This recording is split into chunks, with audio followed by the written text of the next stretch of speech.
Lecture 16. I, me, mine. First person point of view.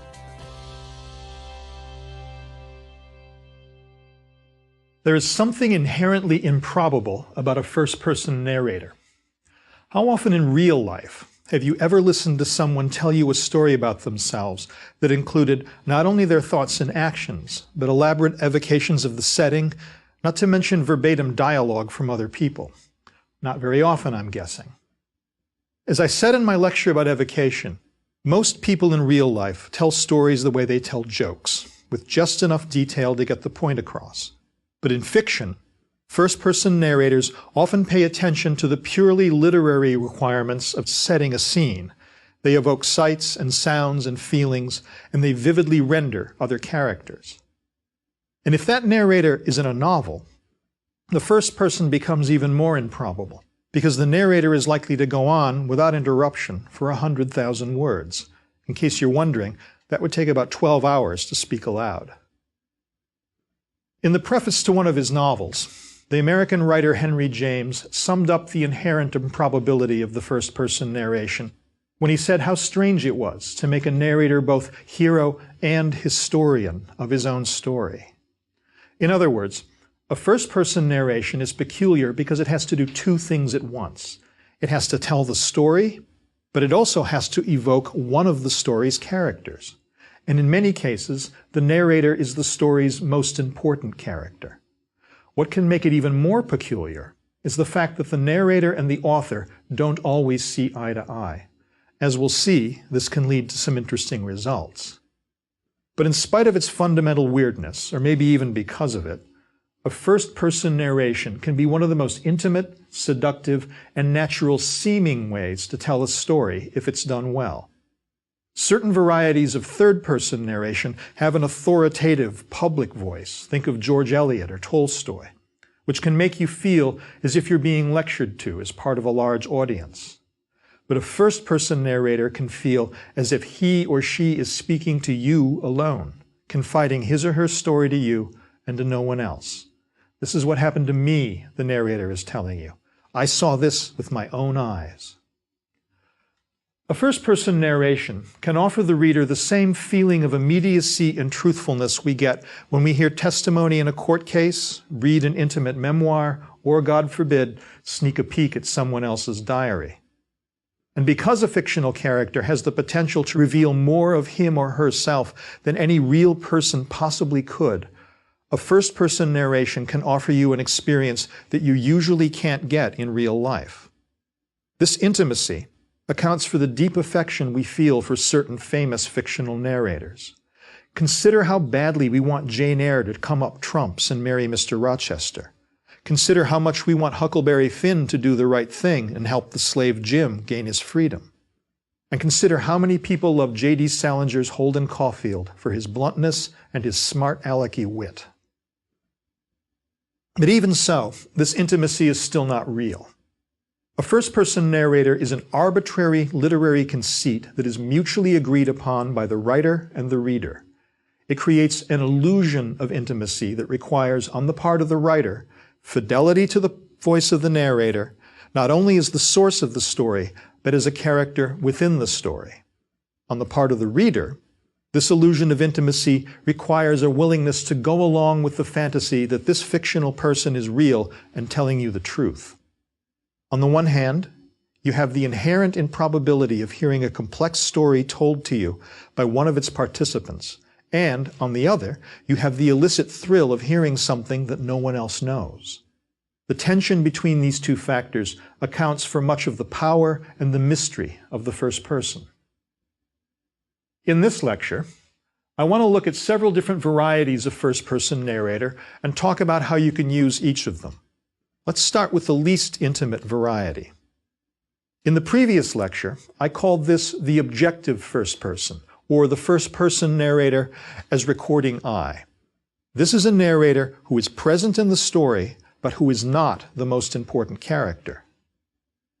In the continuum of points of view, an objective first-person narrator is about halfway between the close third person and a more intimate first person. The narrator's role in telling the story is more important than his or her role in creating character. The most obvious examples from American literature are Ishmael in Moby Dick and Nick Carraway in The Great Gatsby. Ishmael, of course, introduces himself to the reader in the very first line of the novel, "Call me Ishmael," and early in the book we hear a great deal about his experiences. But it becomes obvious pretty quickly that the book is more about Captain Ahab than it is about anyone else. As it turns out, not only is Ahab more interesting than Ishmael, most of the characters in the book are more interesting than Ishmael. In fact, one of the curious things about Moby Dick is that its first-person narrator simply disappears for pages at a time. There are scenes in the novel where Ishmael isn't even present. For example, there's a scene between Ahab and his first mate, Starbuck, which takes place when they are alone in Ahab's cabin, and which is therefore written in a de facto third person. What's more, Ishmael doesn't develop in the way that characters in modern novels often do. He goes through some tremendous experiences, including the sinking of his ship and the death of everyone else in the story. But in the end, he's essentially the same person as he was at the beginning. There are no epiphanies for Ishmael. In The Great Gatsby, Nick Carraway takes much more of a role in the story than Ishmael does in Moby Dick. Nick is Daisy's cousin, his house is the site of Gatsby and Daisy's reunion, and he's present for many of the big scenes. But on the whole, he serves mainly as the recording eye for the story. Unlike the other major characters, Gatsby, Daisy, and Daisy's husband Tom, Nick has to work for a living, which makes him an outsider to the world he's depicting. He is able to record the story of the stinking rich characters around him with more objectivity and distance than Gatsby or Daisy could. Nick is certainly more engaged in the story than Ishmael is in Moby Dick, so the novel's famous last line, "So we beat on, boats against the current, borne back ceaselessly into the past," represents Nick's epiphany and no one else's. But even so, he's still not essential to the playing out of the plot. He gives an intimate portrait of a man he knew personally, but from a slight remove. This, I think, is the hallmark of the slightly remote first-person narrator. He is not quite as remote as the third person, and not quite as intimate as a more active first-person narrator. This kind of narrator allows you to feel you are witnessing the events of the novel firsthand, but with no pressure from the narrator to endorse a particular opinion of any of the characters or any of the actions in the story. A version of Moby Dick narrated by Ahab, or a version of The Great Gatsby narrated by Jay Gatsby, would require us to take sides for or against our narrator, which I personally think would have diminished the power of these two novels. So perhaps the objective and remote first-person narrator is especially effective when your central character is both charismatic and slippery, the way Ahab and Gatsby are. Ishmael and Nick Carraway allow us to get close, but not too close. Now let's talk about what I called in my previous lecture the subjective first person, and let's break it down into several different varieties. The first variety is what I'm going to call the heroic narrator. This sort of narrator is usually the main character, or at least one of the main characters, and she takes an active role in the events of the story. In this case, the narration's evocation of her own character is equally important to telling the story. This sort of narrator has something in common with the objective first-person narrator. In both cases, the reader is invited to take the narrator at face value and assume that what she is telling you is the truth. But heroic narration takes this assumption a bit further and invites the reader to actively endorse the narrator's judgments of the other characters and situations in the story. We don't root for Nick Carraway in The Great Gatsby because he's not the main character. Nick's slight remove from the action enables us to make up our own mind about Gatsby himself. But in Charlotte Bronte's Jane Eyre, we are asked not only to assume that Jane is telling the truth throughout, but we are also actively encouraged to endorse Jane's judgments of the other characters and to root for her. In the book's wonderful first paragraph, which I quoted in an earlier lecture, we are encouraged to feel Jane's righteous anger at her mistreatment by her foster family. Later on, we are encouraged to sympathize with her feeling of betrayal when she discovers that Mr. Rochester is already married. And at the end, we are encouraged to feel her joy and triumph when she is finally able to marry him. Let me put this another way. In a story with a heroic narrator, there is not much difference between the narrator's opinion of the other characters and the author's. In some cases, and in some very good books, this can become a kind of wish fulfillment. For example, consider Philip Marlowe, the hard-boiled private investigator who is the main character and the narrator of the great detective stories of Raymond Chandler. At first glance, it might seem as if Marlowe is an objective first-person narrator, simply recording what he sees and hears. Listen to the first paragraph of Chandler's novel, The Long Goodbye. The first time I laid eyes on Terry Lennox, he was drunk in a Rolls-Royce Silver Wraith outside the terrace of the Dancers. The parking lot attendant had brought the car out and he was still holding the door open because Terry Lennox's left foot was still dangling outside, as if he had forgotten he had one. He had a young-looking face, but his hair was bone white. You could tell by his eyes that he was plastered to the hairline, but otherwise he looked like any other nice young guy who had been spending too much money in a joint that existed for that purpose and for no other. At first, this seems to be an objective bit of description that happens to be written in the first person. But if you listen carefully to Marlowe's voice, you realize that the narrator is passing judgment. Marlowe's voice is that of a cool, slightly weary man of the world. You can tell by listening to him that he has a lot of experience with people of all sorts, and that he can recognize when a man is drunk just by looking at his eyes. The kicker is the last part of the last sentence. Marlowe refers to the nightclub The Dancers not just as a joint, but as the sort of joint that exists for no other reason than to take money off nice young guys like Terry Lennox. This is a judgment. It tells us that Marlowe, and by proxy Chandler himself, accepts that he has to live in this crummy world, but he doesn't have to approve of it.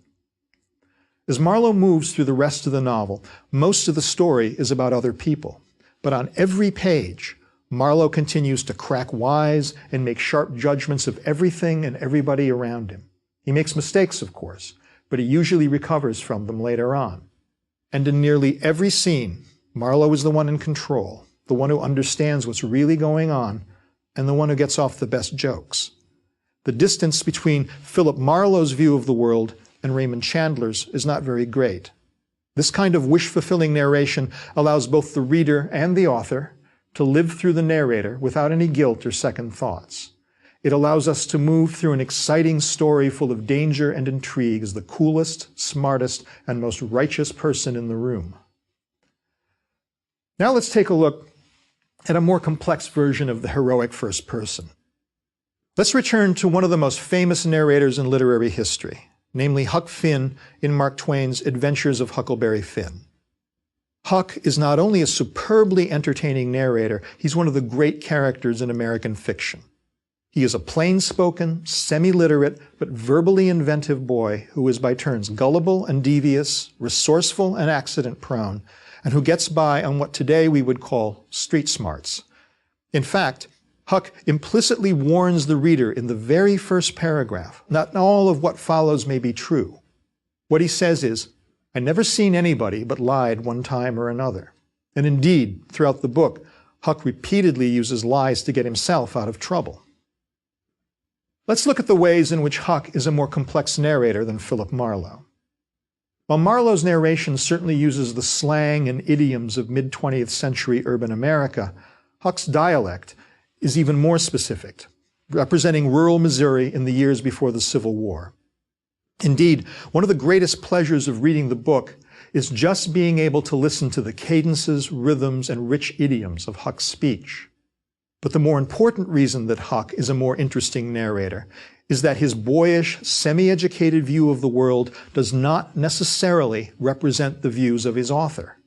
Huck is shrewd, wily, and fundamentally decent, but he's also young and immature and badly educated.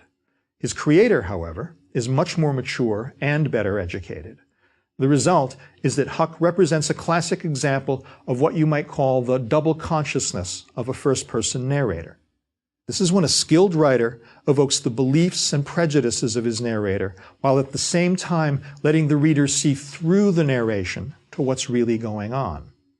This double consciousness accounts for much of the humor in Huckleberry Finn. Some of the best passages are Huck's guileless descriptions of adult behavior that he doesn't understand. One such moment comes in chapter 1, when the widow Douglas, one of the prim and proper adults in Huck's life, tries to read to him from the Bible. After supper, she got out her book and learned me about Moses and the bulrushers, and I was in a sweat to find out all about him. But by and by, she let it out that Moses had been dead a considerable long time. So then I didn't care no more about him, because I don't take no stock in dead people. Now, the humor in this passage comes from the double consciousness of the narration. On the one hand, we understand and maybe even sympathize with the boredom of a child who is being told a long, involved story about some old dead guy. On the other hand, Mark Twain is winking at us over Huck's shoulder, letting us know that he knows as well as we do that Huck is missing the point. More importantly, though, the double consciousness of Huckleberry Finn explicitly manifests itself at the moral climax of the book in chapter 31. This is the moment when Huck has to decide whether to allow his friend, the slave Jim, to be sold back into slavery, or whether he should help Jim go free. Everything about the moral code of Huck's world, everything ever told to him by white teachers, ministers, and other authority figures, tells him that letting a slave run away is a kind of theft. Huck truly believes that sanctioning this theft will send him to hell. But then, in a heartfelt paragraph, he recalls fondly the way he and Jim looked after each other as they floated down the river. Finally, he says, in one of the most famous sentences in American literature, "All right then, I'll go to hell." Then he says, "It was awful thoughts and awful words, but they was said, and I let them stay said, and never thought no more about reforming. I shoved the whole thing out of my head and said I would take up wickedness again, which was in my line, being brung up to it, and the other weren't. And for a starter, I would go to work and steal Jim out of slavery again. And if I could think up anything worse, I would do that too, because as long as I was in, and in for good, I might as well go the whole hog." There are three things, at least, going on in this thrilling paragraph. One is that Huck is simply telling us the story of his decision. Another is that Twain is allowing us to revel in the sheer pleasure of hearing Huck reason this out for himself in his own unique voice.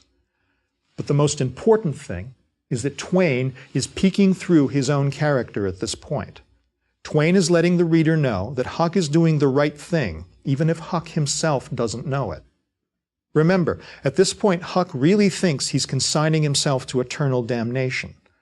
On the one hand, Twain stays absolutely true to his character. Huck sounds like Huck all the way through the passage, with his rough grammar, his folksy idioms, and his phonetic spellings. But on the other hand, Twain allows the reader to see through Huck and to understand the larger issue, which is the immorality of slavery. Huck comes down on the side of love versus the letter of the law. And even though we, as readers, may fault his reasoning, we can't fault his conclusion. Using Huck's own voice, Mark Twain allows us to see Huck and the world he lives in even more clearly than Huck himself could. Now, the very last paragraph of The Adventures of Huckleberry Finn makes it clear that Huck is still a boy when he narrates his own story, and that his adventures have happened only in the recent past. This brings me to the next variety of the heroic first person, which I'm going to call retrospective narrator. One of the hallmarks of the retrospective narrator is that she is recalling events from her own life from a distance of many years.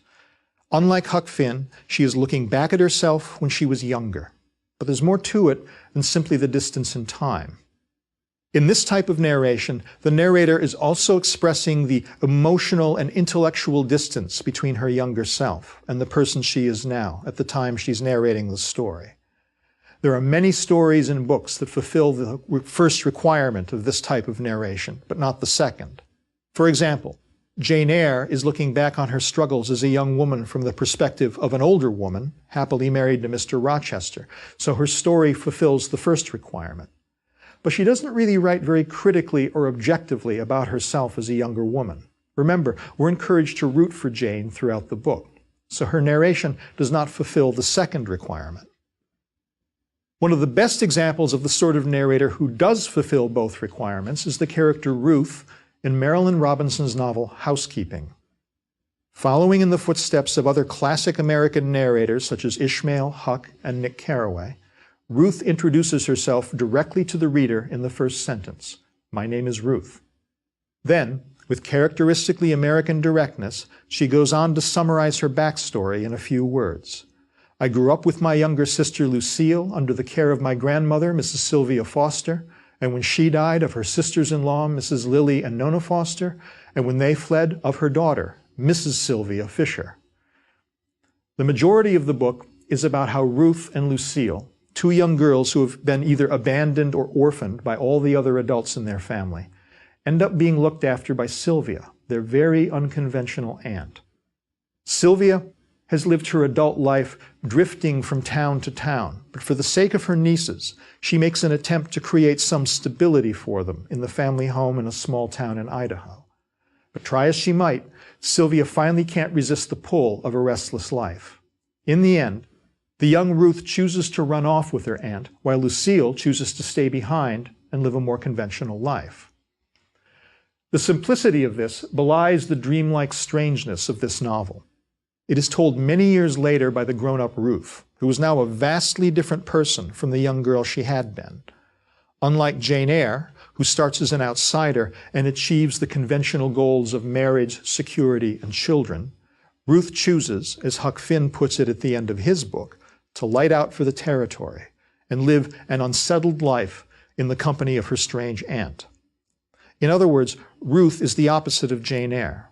She leaves a conventional life to become an outsider and writes her narrative from that perspective. She looks back on her childhood without regret or nostalgia, but instead with a kind of bemused, mysterious calm that passes no judgment. Written in limpid, poetic prose, Ruth's narration takes the reader on a spiritual journey that requires the reader to question the conventional wisdom about family life, about motherhood, and about the relations between sisters. Ruth's voice truly puts us in the head of someone very, very unusual. Her narration allows us to see a way of living we may not want to inhabit in real life, but which has the profound effect of showing us the world in a whole new light. There is also another kind of retrospective first-person narrator, namely one who looks back on his former self with disappointment or even contempt. In an earlier lecture, I talked about James Baldwin's novel Giovanni's Room, which is narrated by an American expatriate in Paris named David. As you may recall, David struggles with his sexuality throughout this brief novel. He is powerfully attracted to men, but he loves and hopes to marry a young American woman named Hella. The bulk of the story is about David's intense affair with a bartender named Giovanni. David lives with the man for a time, but he eventually leaves Giovanni in favor of Hella. David's rejection of Giovanni leads indirectly to Giovanni's murder of a bar owner and his execution. At the end of the book, Hella leaves David as well. Finally, David, in a last moment of cowardice, decides not to attend Giovanni's execution. David's narration is not told at a great distance in time from the events of the story. It is suffused throughout with David's mixed emotions about being gay, but most of all, his narration is dominated by his self-contempt for the way he treated Giovanni. As early as the end of the second chapter, David considers the fact that Giovanni will be rotting soon in unhallowed ground, and then he says, "Until I die, there will be those moments seeming to rise up out of the ground like Macbeth's witches, when his face will come before me, that face in all its changes, when the exact timbre of his voice and the tricks of his speech will nearly scorch my ears, when his smell will overpower my nostrils." In fact, you might say that David is an anti-heroic narrator, but he still has something in common with a heroic narrator. In Jane Eyre, we are expected to take Jane's judgments of herself and the other characters at face value. By the same token, we are meant to take David's story at face value and to endorse his judgment of himself. It's just that in his case, we are meant to share his contempt for himself rather than endorse his heroism.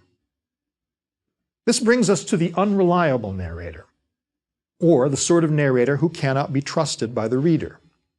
Unreliable first-person narrators come in several varieties. The simplest version is the narrator who is simply lying to the reader and who reveals his lies at the end. John Banville's novel Dr. Copernicus is a fictional account of the life of the famous astronomer. Most of the book is told in the close third person, from Copernicus's point of view, but there is a fascinating section written in the first person by a scholar named Rheticus. This young scholar was a student of Copernicus, who, in the manner of ambitious students of famous teachers, is full of rage at Copernicus for all sorts of reasons. His chapter is full of pernicious gossip and severe criticisms of the older man. Only at the end of his section does Rheticus confess that a crucial element in his story was invented, which casts into doubt nearly everything else he said for the previous 60 pages. There is another kind of unreliable narrator, namely the one who lies to other characters in the story and often ends up deluding himself. The unnamed first-person narrator of Henry James's novella, The Aspern Papers, is a literary critic who is desperate to acquire some old love letters by a long-dead American poet named Jeffrey Aspern.